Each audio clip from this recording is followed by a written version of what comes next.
Hi guys, welcome to my first vlog of 2024. Happy New Year to all of you guys watching.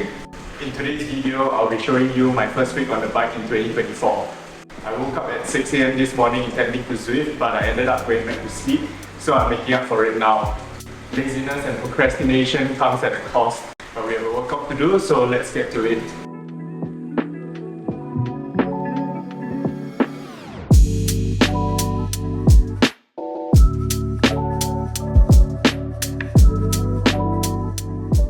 So I'm filming this part of the video in my training room. Basically, it's a room that we use for laundry and also where I put the turbo in and I do all my trainer workout sessions here. Maybe a brief introduction. So over here I have the fan, and then this table I got it from Decathlon.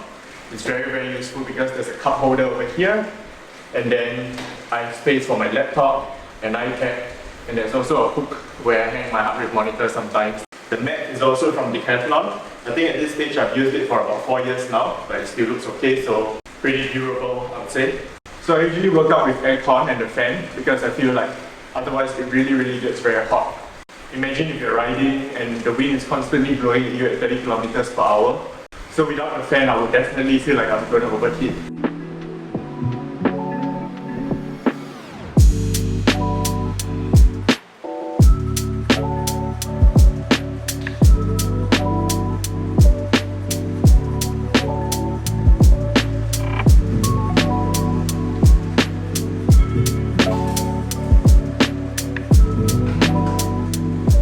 So the plan for today's workout is essentially low cadence work.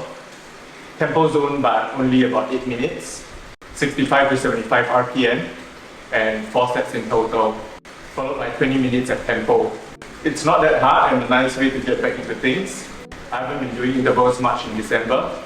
Basically after I fell sick for a bit, in November I decided to just ride my bike in a less structured manner and enjoy the morning rides without having to worry about any structured plans.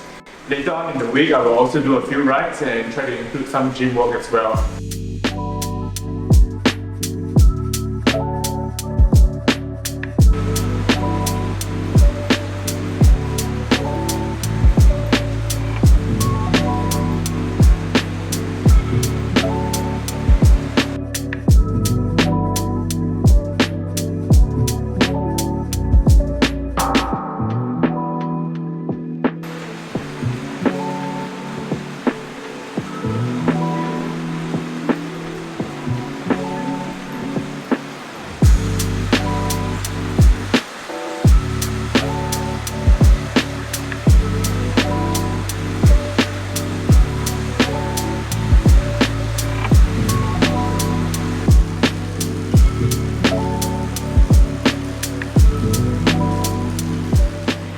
Happy that last year I managed to hit my target of riding over 13,000 kilometers.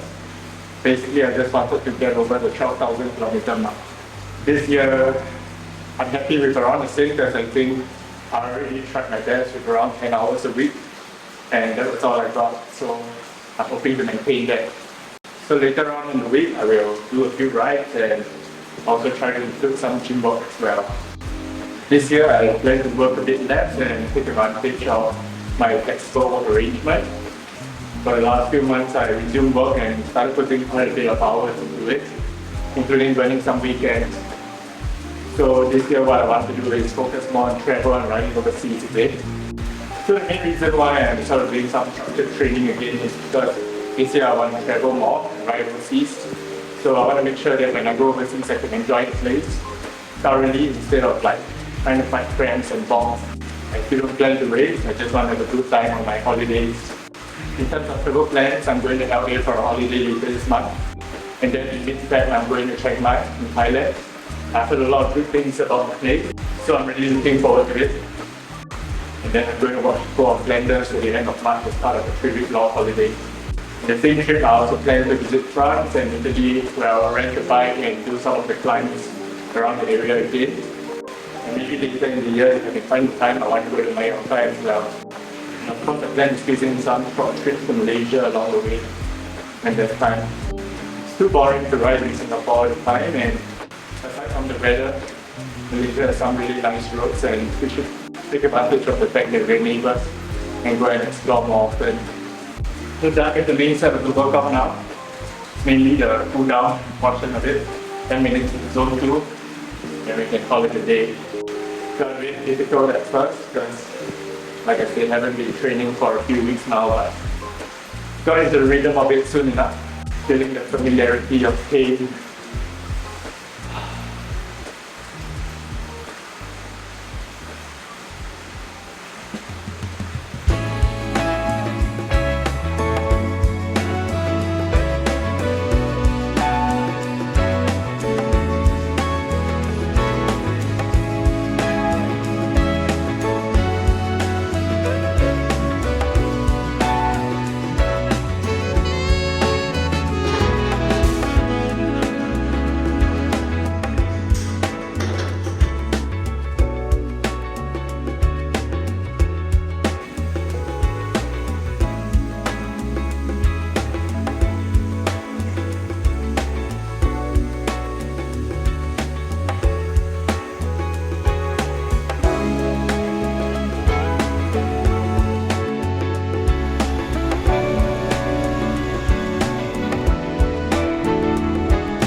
It's the weekend.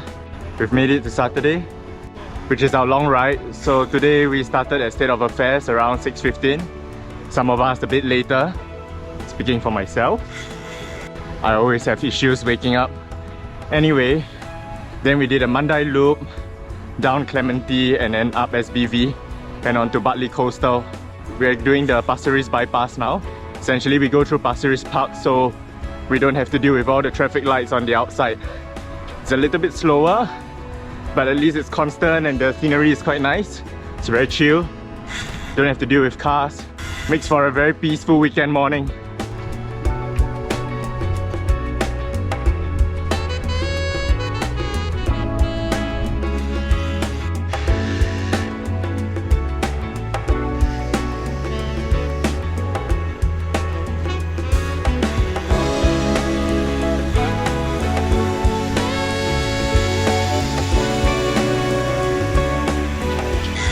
Let me show you the map.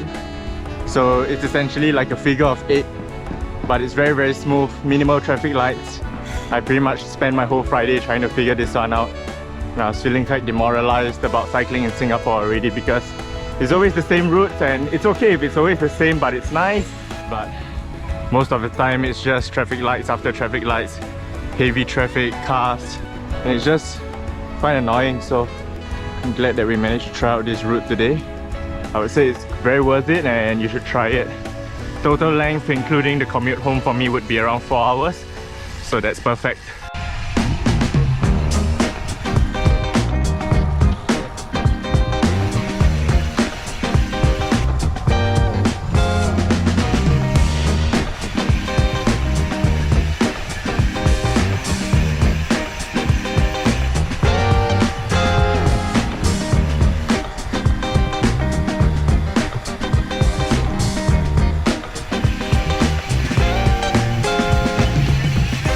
Pasir Ris Park route is a little bit not too bicycle friendly.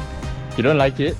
Not so. If you were to compare the coastal PCN, I think that's more comfortable because there's a lot of people taking their morning strolls and all. So I think the coastal PCN is much better choice. But coastal PCN is for later ma. So now we do this part first, which helps us to bypass the Pasir Ris side. I think more so of our dear friends can take a little break before the crazy ones later. So would you rather go by the main road, you think? Yeah. I mean, you don't want to make a route longer than it already is, right? Okay, Fair enough. fair enough.